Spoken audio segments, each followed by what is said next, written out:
Bendito seja Deus que nos chamou para louvor da sua glória. Eu cumprimento a todos com a doce paz do nosso Senhor e Salvador Jesus.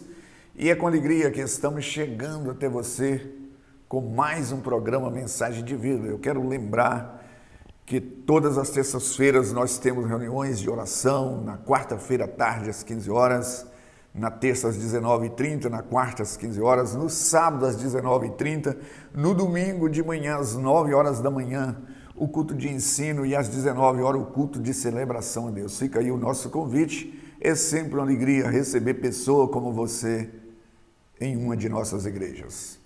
Eu quero compartilhar com você aqui um tema: vivendo em fé, vivendo em esperança.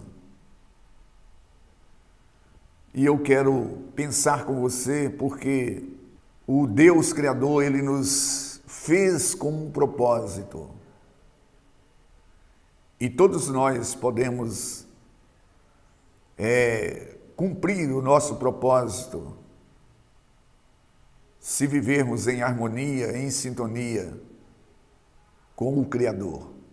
E eu tomo para nossa meditação Efésios, capítulo 4, a partir do verso 1, que diz assim: Rogo-vos, pois, eu, prisioneiro no Senhor, que andeis de modo digno da vossa vocação, digno da vocação do que foste chamado, com toda a humildade, mansidão, com longanimidade, suportando uns aos outros em amor, esforçando-vos diligentemente por preservar a unidade do Espírito no vínculo da paz.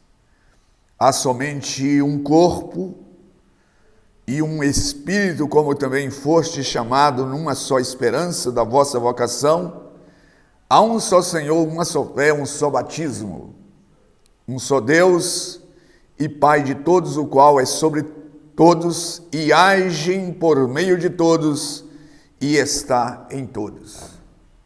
Esse texto aqui, Paulo, ele desafia a igreja que estava na cidade de Éfeso a viver de maneira digna, de maneira honrosa, de maneira que venha cumprir o propósito de Deus. Eu e você não estamos aqui nesse planeta por um acaso. Nós não somos fruto do acaso como alguns defendem. Não, há um Criador, há uma mente inteligente, criadora de todas as coisas. E todo que cria algo, todo criador de algo, ele cria visando um propósito, uma finalidade. E o Deus, que é Senhor do céu e da terra, aquele que nos fez, ele também tem um propósito.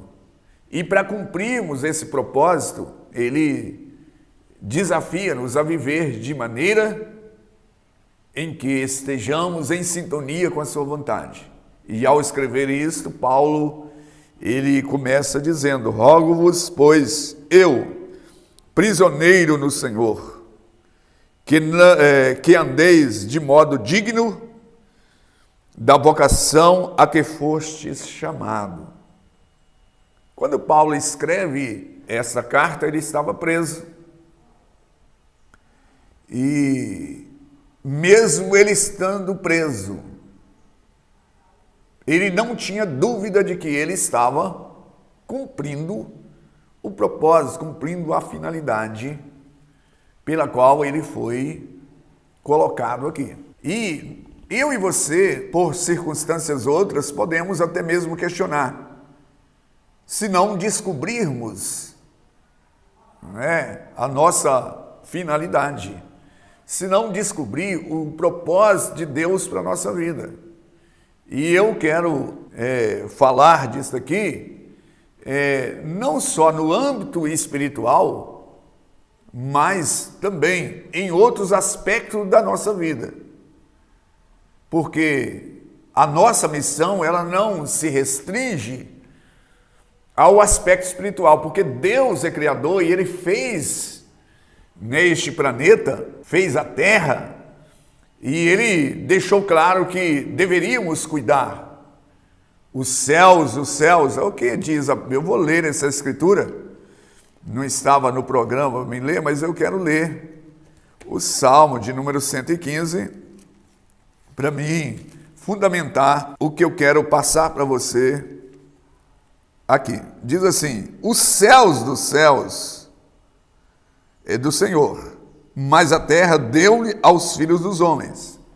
Nós vamos ver lá no início da criação que Deus fez o homem e deixou para que o homem cultivasse a terra, que ele cuidasse. Ou seja, Deus, ele está administrando e quer administrar através das suas criaturas.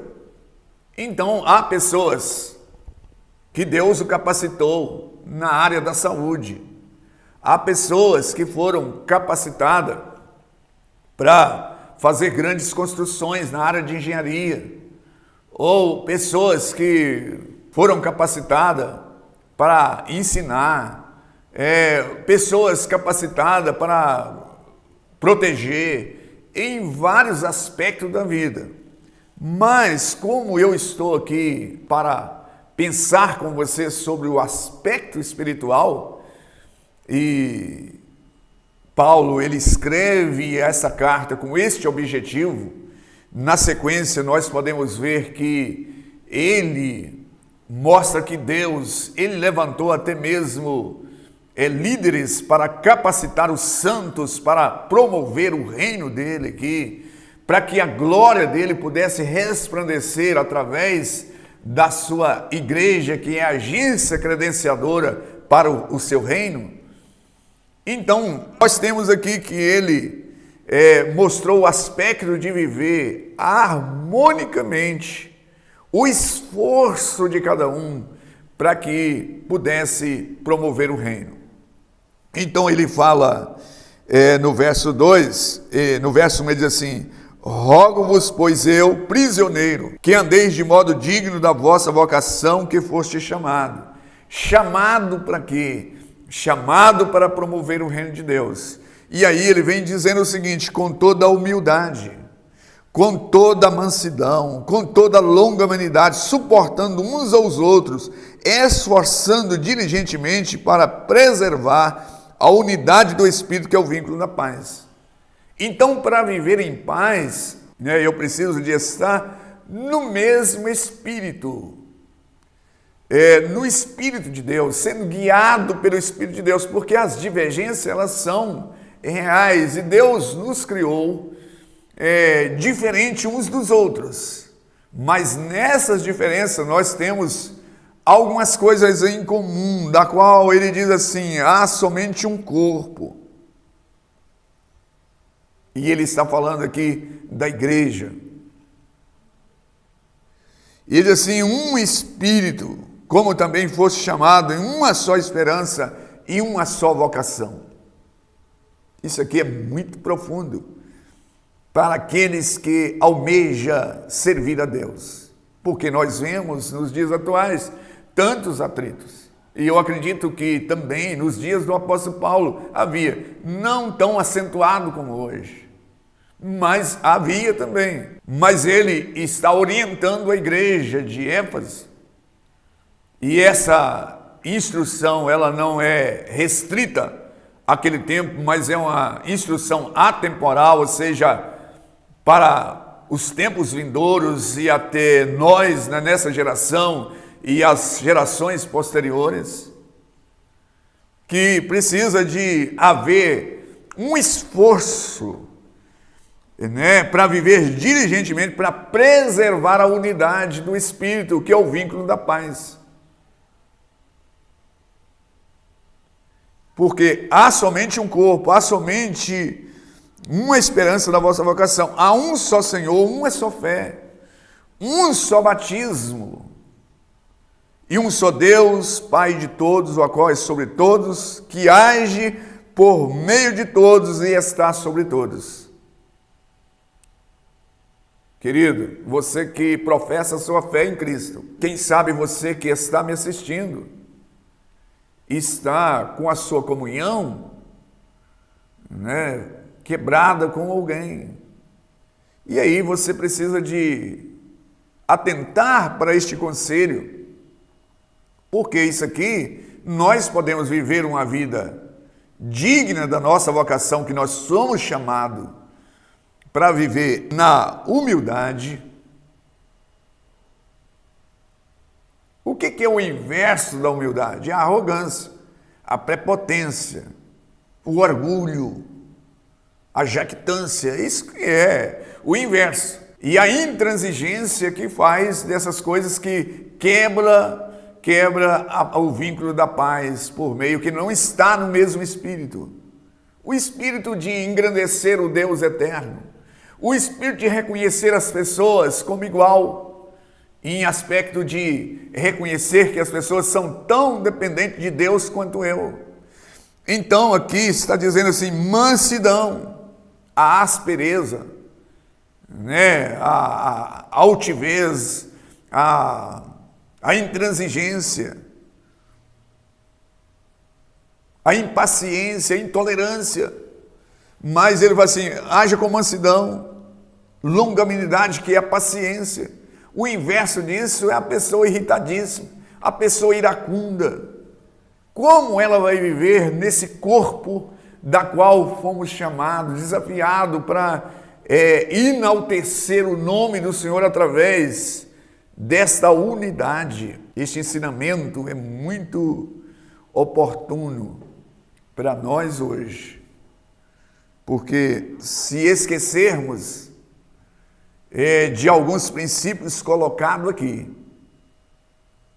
eu não vou viver em comunidade, e eu não vou viver num só corpo, que é a igreja do Senhor, eu não vou viver numa mesma fé, eu não vou viver num só batismo, que é crer no Senhor Jesus e ser batizado.